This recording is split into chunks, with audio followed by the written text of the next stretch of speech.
90. gadu beigās Steve's Jobs atgriezās slīkstošajā Apple, izmet no ražošanas un attīstības lielāko daļu produktu un pacēla uzņēmumu vēl nebijušos triljonu apgrozījumu augstumos.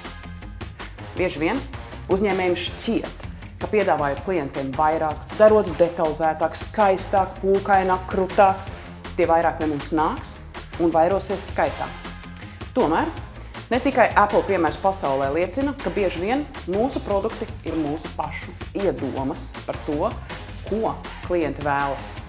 Arī es savā darbā Latvijā ar klientiem regulāri kopā analizējam, vai viņu darbības klāsts un vai viss, ko viņi dara, patiešām ir nepieciešams klientu patiesai apmierināšanai. Kā nodrošināt, ka neiztērēsim resursus nevajadzīgi jau pirms esam sākuši darbu?